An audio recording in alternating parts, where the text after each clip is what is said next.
एक समय की बात है। एक शांतिपूर्ण गांव के पास एक घना जंगल था। इस जंगल के बीचों बीच एक पुराना मंदिर स्थित था, जहां लोग ध्यान और साधना करने के लिए आते थे।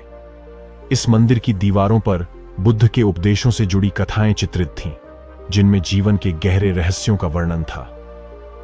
एक दिन मंदिर के एक कोने में बैठे हुए एक साधक ने अपने गुरु से पूछा, मन की प्रकृति क्या है? हम कैसे इसे समझ सकते हैं? गुरु ने अपनी आंखें बंद कीं, कुछ क्षणों के लिए मौन में रहे, फिर धीरे धीरे बोलना शुरू किया। मन एक बहती हुई नदी के समान है। यह निरंतर प्रवाहित होता है, विचारों और भावनाओं की लहरों को अपने साथ बहाता हुआ। परंतु जब तक हम इस नदी को समझते नहीं हैं, तब तक हम इसके बहाव में खोए रहते हैं। मन को समझने के लिए हमें इसे देखने, जानने और स्वीकृति देने की आवश्यकता है। साधक ने ध्यान से सुना, परंतु उसके भीतर कई प्रश्न उठने लगे। उसने फिर पूछा, यदि मन निरंतर बहता रहता है, तो क्या हम इसे नियंत्रित कर सकते हैं? क्या इसे स्थिर किया जा सकता है? गुरु ने मुस्कुराते हुए कहा, मन को नियंत्रित करने की कोशिश करना उसी प्रकार है जैसे हम हवा को मुट्ठी में पकड़ने का प्रयास करें। जितना हम इसे पकड़ने की कोशिश करेंगे, उतना ही यह हमारे हाथों से फिसल जाएगा। मन को स्थिर करने का उपाय इसे रोकना नहीं, बल्कि इसे समझना और उसके साथ सामंजस्य बनाना है। गुरु ने एक कहानी सुनानी शुरू की। एक बार एक जंगल में एक साधक ध्यान में बैठा था। उसके मन में अनगिनत विचार आ रहे थे। कभी वह अपने भूतकाल की घटनाओं के बारे में सोचता, तो कभी भविष्य की चिंताओं में खो जाता। ध्यान के प्रयासों के बावजूद उसका मन शांत नहीं हो पा रहा था। वह बार बार विचारों की आंधी में खो जाता। एक दिन जब वह ध्यान कर रहा था, अचानक उसे यह एहसास हुआ कि विचार उसी के मन के भीतर उठ रहे हैं। वह खुद अपने विचारों का सृजन करता था। उस क्षण उसे लगा कि अगर वह अपने विचारों को केवल देखे, उन्हें पहचाने, तो वे खुद ब खुद शांत हो सकते हैं। गुरु ने कहानी को आगे बढ़ाते हुए कहा, साधक ने उस दिन यह जान लिया कि मन को शांत करने का पहला कदम उसे देखने में है, बिना किसी निर्णय के। जब हम अपने विचारों को बिना किसी निर्णय के देखते हैं, तो हम उनके साथ जुड़ना बंद कर देते हैं। हम उन्हें प्रवाहित होने देते हैं, ठीक वैसे जैसे नदी की लहरें बहती हैं। साधक ने यह समझा कि विचारों का आना और जाना एक स्वाभाविक प्रक्रिया है। साधक ने गुरु की बातें ध्यान से सुनी और पूछा, तो क्या इसका अर्थ यह है कि हमें अपने विचारों को पूरी तरह से छोड़ देना चाहिए? क्या हमें किसी भी विचार को महत्व नहीं देना चाहिए? गुरु ने उत्तर दिया, नहीं। विचारों को छोड़ने का अर्थ उन्हें दबाना नहीं है। विचार मन के स्वाभाविक गुण हैं। उन्हें दबाने से वे और भी अधिक शक्तिशाली हो जाते हैं। इसका अर्थ यह है कि हमें अपने विचारों के प्रति जागरूक होना चाहिए, उनके प्रवाह को समझना चाहिए। जब हम अपने विचारों को समझते हैं, तो हम उनसे बंधन मुक्त हो जाते हैं। विचार हमारे जीवन का हिस्सा है, परंतु उनका गुलाम बनना हमारी पीड़ा का कारण है। गुरु ने अपने शिष्य को एक और दृष्टांत सुनाया। एक बार एक साधक जंगल के बीच में ध्यान कर रहा था। ध्यान करते समय उसके मन में अचानक विचार आने लगे, यह जंगल कितना शांत है, परंतु अगर अचानक कोई जानवर आ जाए तो क्या होगा? वह अपने विचारों में इतना खो गया कि उसे लगा कि सच में कोई जानवर उसके पास आ रहा है। उसका हृदय तेजी से धड़कने लगा और उसके शरीर में डर समा गया। लेकिन कुछ क्षण बाद उसने अपनी आंखें खोलीं और देखा कि कोई जानवर नहीं था।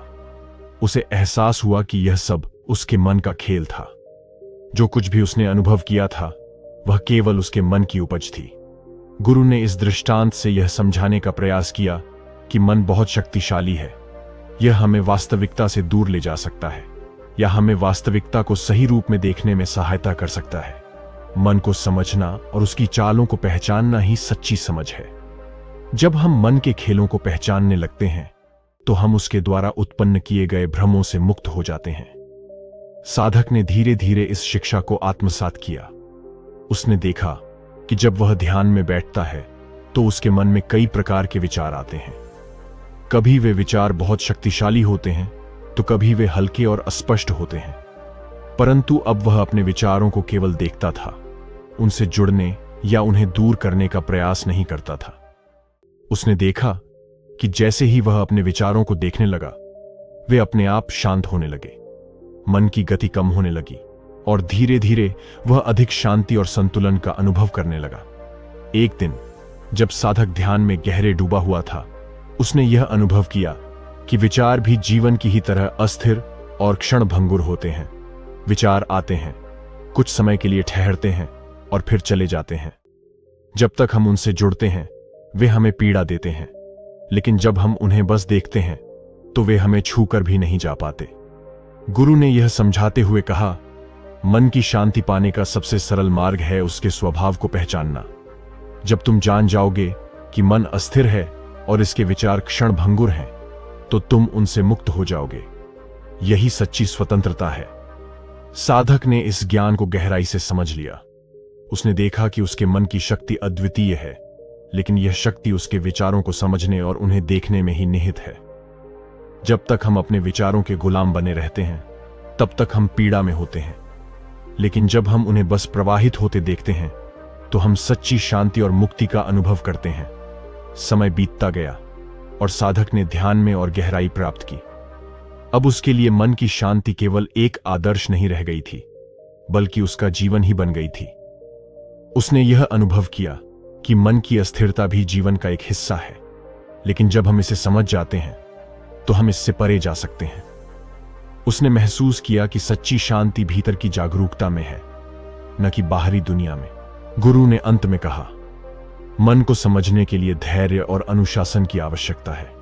जैसे जैसे तुम इसे देखते हो, तुम इसकी चालों को पहचानने लगते हो। यह एक यात्रा है और इस यात्रा का अंत शांति में होता है। जब तुम अपने मन को जान लोगे तो तुम खुद को जान पाओगे। यही सच्ची साधना है। साधक ने गुरु को प्रणाम किया और अपनी यात्रा जारी रखी। उसने अब जान लिया था कि मन का स्वभाव क्या है और इसे कैसे समझा जा सकता है। उसने यह भी जान लिया था कि मन की शांति पाने का मार्ग आत्म जागरूकता में है, और यही उसकी साधना का आधार बन गया। यात्रा में कई उतार चढ़ाव आए, परंतु साधक का मन अब शांत था। उसने जान लिया था कि मन केवल एक साधन है, जिसे ठीक से समझा जाए तो यह हमें सच्ची शांति और संतोष की ओर ले जा सकता है। दोस्तों, यदि आपको यह कहानी पसंद आई हो तो वीडियो को लाइक, शेयर और चैनल को सब्सक्राइब जरूर करिएगा। धन्यवाद।